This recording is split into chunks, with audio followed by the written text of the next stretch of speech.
All right, this is chapter Absolute Monarchs, part 2. So, first question is the 30 Years' War, where 4 million people died, ended with the. So, we're starting with Central Europe.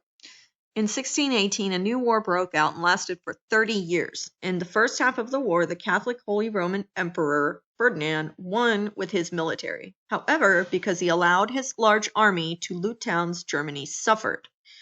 Then the Protestant King of Sweden won several battles against Ferdinand. France helped the Protestants even though it was Catholic.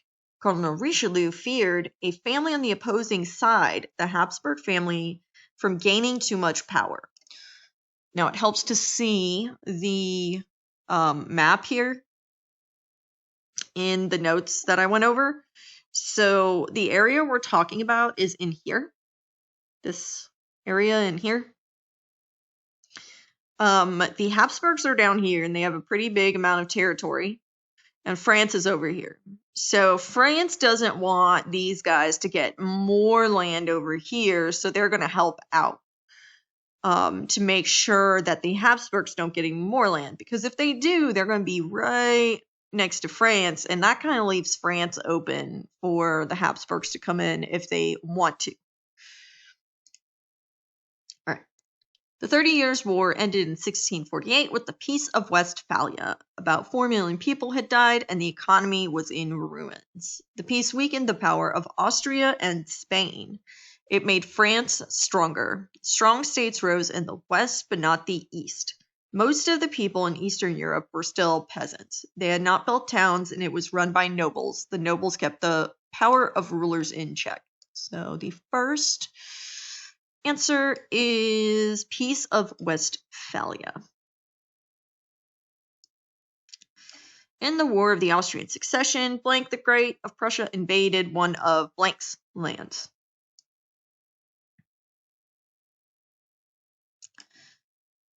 However, Maria Theresa, Queen of Austria, managed to increase her power and cut that of the nobles. She's also, this is a Habsburg. She opposed the kings of Prussia, a new state in northern Germany. In 1740, Frederick the Great of Prussia invaded one of Maria Theresa's lands in the War of the Austrian Succession. Maria Theresa lost the territory, but managed to keep the rest of her empire. So this is Ferdinand and Maria.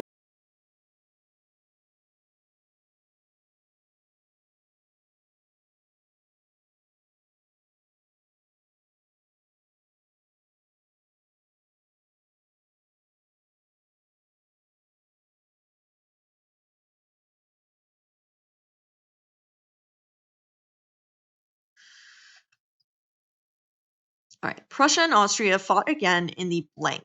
Austria joining with France and Russia. Prussia creating an alliance with Britain. Prussia and Britain won.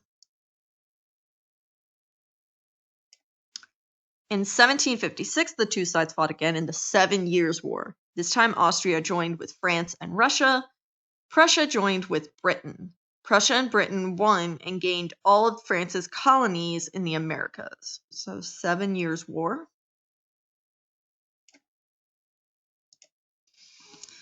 Why was Ivan IV known as Ivan the Terrible? And there he is. He's even looking a little terrible. All right, so Russia. Ivan IV, also known as Ivan the Terrible, began as a successful ruler. He added lands to Russia and gave the country a code of laws. However, after his wife died, he ruled harshly. Ivan IV, the first Tsar, ruled for 37 years.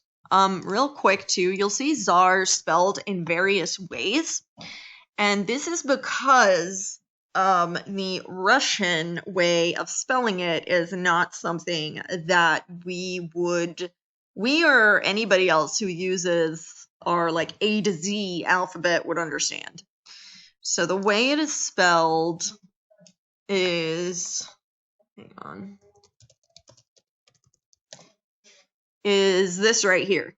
So obviously we don't have this U with the little squiggle line or like this B flat that they have going on.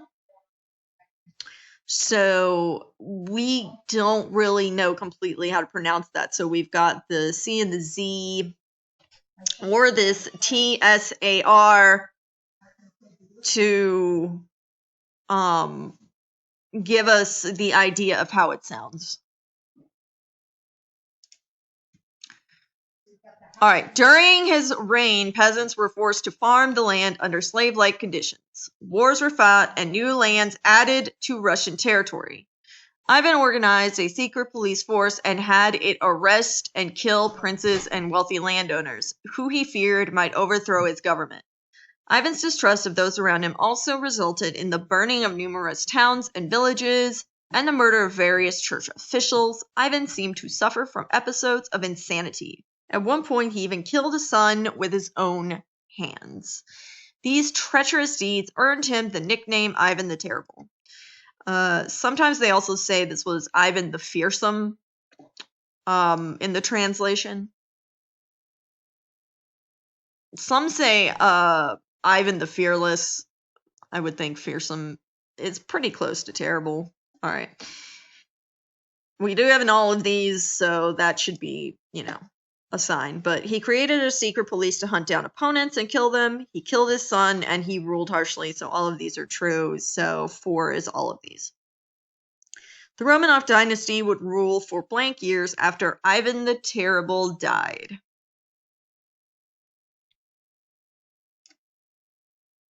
Following Ivan's death, Russia suffered through a difficult period known as the Time of Troubles. These years were marked by poor leadership from weak czars, assassinations, an invasion by Poland, political turmoil, and civil war.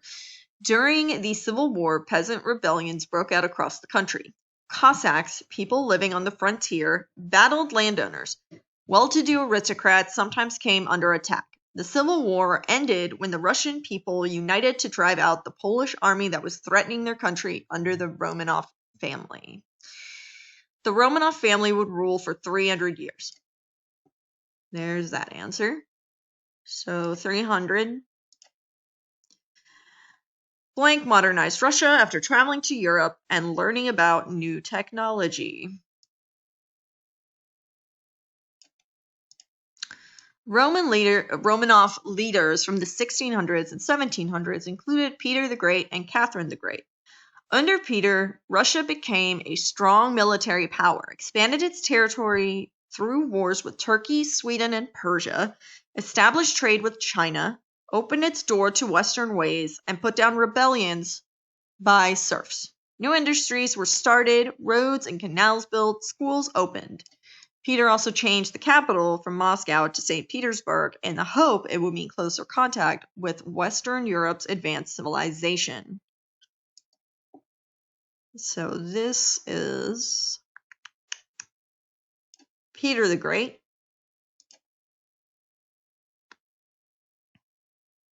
All right, let's see. Peter the Great gave more social status to women. These are all in the same paragraph, so we're going to look at all of these. Peter the Great wanted Russian nobles to stay true to dressing in their old customs, and Peter the Great built a grand new capital city, St. Petersburg.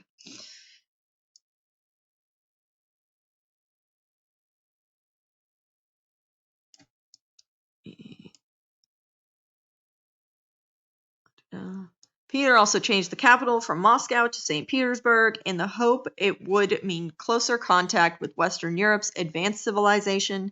Peter took several steps to make Russia more Western. He brought potatoes as new food, began Russia's first newspaper, gave more social status to women, and told the nobles to adopt Western clothing. He promoted education and built a grand new capital city, St. Petersburg, on the shores of the Baltic Sea. So, Peter the Great gave more social status to women. That's true. Peter the Great wanted Russian nobles to stay true to dressing in their old customs. That is false. He wanted them to be more Western. Peter the Great built a grand new capital city, St. Petersburg, and that is true. So that is all the answers, but I'm going to read the last part about Catherine the Great. Catherine the Great added more territory to the country, built schools and hospitals, vaccinated people against smallpox. This is actually inoculated. They didn't have vaccinations yet, but inoculated. Increased religious freedom, improved education among women, and encouraged talented people from other countries to come to Russia. Most reforms only benefited the upper classes. The majority of people remained very poor. Serfs continued to live a dreary life with long working hours and miserable living conditions. Peasant revolts were quickly crushed. Little evidence of freedom could be found anywhere. Compared with Spain, France, and England, Russia had not yet developed into a unified nation-state. The rich and westernized upper classes lived a life far different from the masses of the poor. A large number of ethnic groups spoke different languages and had different customs. Religious beliefs further divided the people. The only real force holding the country together was the strong-armed rule of the Tsar. All right, so those are our answers.